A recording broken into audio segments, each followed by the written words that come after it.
Hey guys, and welcome back to my channel. Today we're going to be doing something a little bit different. I am first off in Christina's dorm. As you can see, I'm in the process of moving dorms right now for some reasons, but I have things literally everywhere in my dorm. So Christina kindly let me come in here and bring all my things to film this video for you guys today. So as I said previous, this is going to be a little bit different than what I normally do. I've decided to do a book review. The book I will be reviewing today is Girl Wash Your Face by Rachel Hollis. I recommend this book to any person around my age range. I am 19 years old. Any young woman, I think that this book is incredible, as well as just anyone out there. You should definitely read this book. In honor of this book and the title, I have gone barefaced. I am not wearing any makeup right now. You can basically see all my pores, but I think that's the beauty of this book and kind of the raw, real, organic content that Rachel puts out into her book. It is completely real, completely organic, and what better way to kind of just talk about this book other than no makeup. So without further ado, let's get straight into my book review, as well as just a little quick summary of this book. So before I get into the content, I just want you guys to know that if you have not read Girl Wash Your Face, this will have a little bit of spoilers in it. I'm hoping not to give away too much content. I'm hoping for this video to kind of inform some of you guys who may be interested in reading this book. So one of the first things that I want to discuss is how this book itself is broken up. So the chapters are all structured into what's called the lie. And so what she's done is she says the lie, and then there's a lie that at some point in her life and just kind of her adult career growing up, she's experienced. So some of these examples are the lie, something else will make me happy, or I'll start tomorrow, or even I need to make myself smaller. These are different things I think that pertain to women, but human beings in general, different insecurities, and she plays into these insecurities to discuss personal stories about herself in her own life. So the ones that I really enjoyed when I read this book included the chapters where she discussed the lie as no is the final answer. The next one was I should be further along by now. And then the third one was I am defined by my weight. So I actually decided to pull out 3 quotes from each of these chapters to kind of just discuss a little bit more into why I really liked her book and kind of how I've been living my life. I actually went through and I like highlighted a bunch of the book. I don't know if y'all do this when you read, but I like to sit down with a good blanket and my highlighter because if I'm needing some inspiration, I go back through the book after and I can know where I highlighted to give myself that inspiration. So I'm going to be discussing some of my highlighted sections that I found important, and I feel like they're really good pieces of content that were in this book. First chapter I'm going to be pulling a quote out of is the lie, no is the final answer.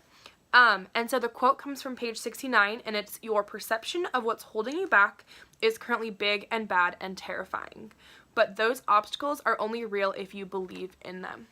So the reason why I chose this quote as the one that I pulled out from the chapter was it was something I highlighted. So when I went through the book again to kind of make this video, and when I was just kind of making my notes about what I wanted to discuss, I thought that this was really important because things in life are only going to hold you back if you allow them to hold you back. And I kind of took this chapter as a whole as if the world is saying no, if someone is saying no to your idea, to your raise at your job, to a dream that is impossible, it's up to you to find another pathway in order to create your own future. Because you're able to mold and shape your own dreams to be how they want to be. And if you're said no, or if you're told no, or if you're denied for something, then it's up to you to kind of shape your dream so that you can be told yes. You are the only person in your life that can control those moments where you are told no. And I believe it is about how you react to that.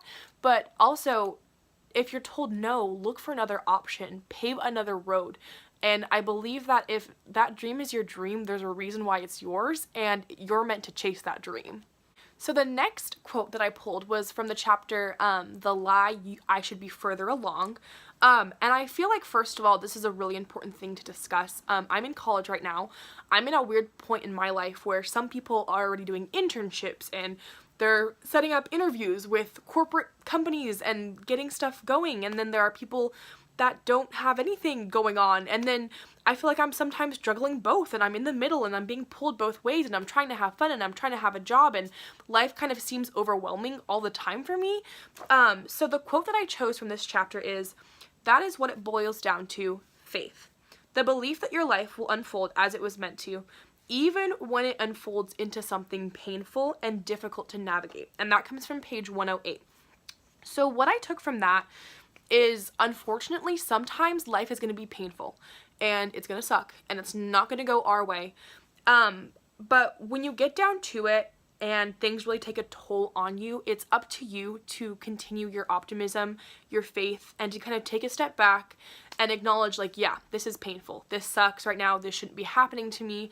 And she gave her own personal anecdotes of different points in her life where this has happened to her.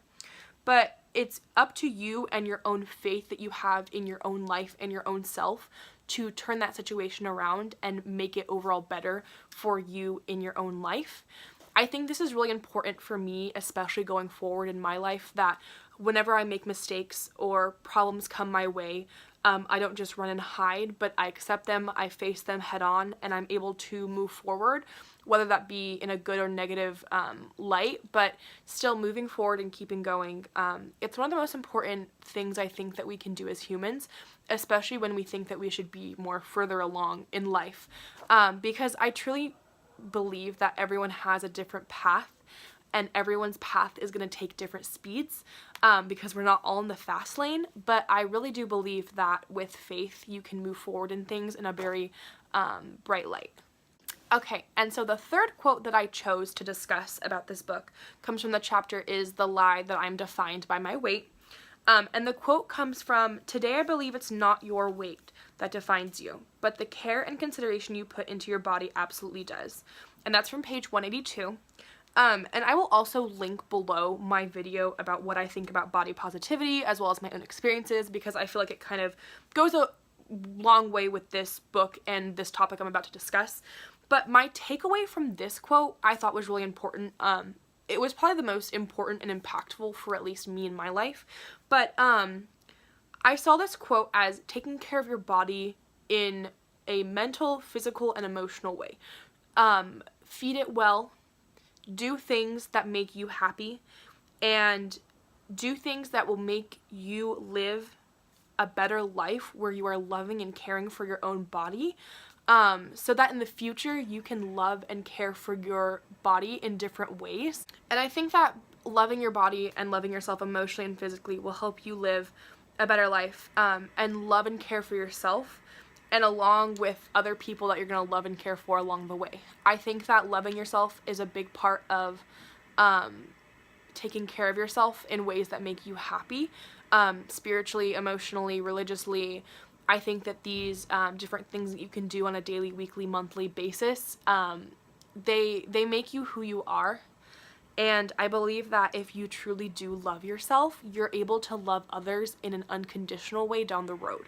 So loving yourself and self-love, I've never thought as selfish, but this chapter really helped open my eyes to realize that take care of yourself first. Don't put too much on your plate first, because you cannot love others and give others the right attention that they deserve unless you make the decision to love yourself wholeheartedly first.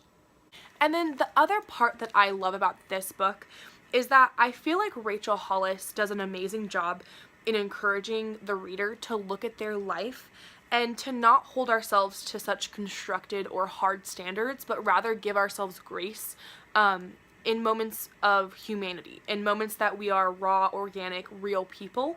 And I think what's really beautiful about this book is the way that she transcribes different topics that she talks about, or different ways she motivates individuals through her writing, is by her own personal anecdotes. And I feel like when I read this book, what I took away from that was you're rich, you're poor, you're a celebrity, you're a normal average human being. That's just it. We're all human beings. We're all gonna have really, really embarrassing moments in our lives. And she literally wrote these embarrassing moments into a book that has millions of copies sold, and she just put it out there for people to see, because I feel like we are in a day and age where we are so caught up with how we look and how we dress and our presentation. And especially in my generation, it's always how we look 24/7, no matter what we're doing. So I think that she embodied a lot of humanity, a lot of real, raw, organic content into the book that kind of brought me back to earth and brought me back to my roots and made me feel like, yeah, you know what, like I've had an embarrassing moment like that, or like, yeah, I've done that to some degree, and I'm able to relate to her writing rather than her just kind of spitting out a lot of information and motivation that I kind of forget about. Stories sell. And when you give your own personal touch that makes it believable, that's what's going to make your audience love it. And I feel like she really embodied that within this novel. Alright guys, that is all I have for you today. I hope you enjoyed my book review on Girl Wash Your Face by Rachel Hollis. Like I said in the beginning, I recommend this book to anyone who's my age, anyone who's not my age, to any type of person. If you're going through something, if you're not going through something, and you're just looking for a real good read, I 110% recommend this novel to you. If you loved this video and found it super informative, please give it a thumbs up. If you have any comments about any books you would like to see me review in the future, or any videos you'd like me to put out maybe next, please comment down below. Don't forget to subscribe to my channel, and I'll talk to you guys next time.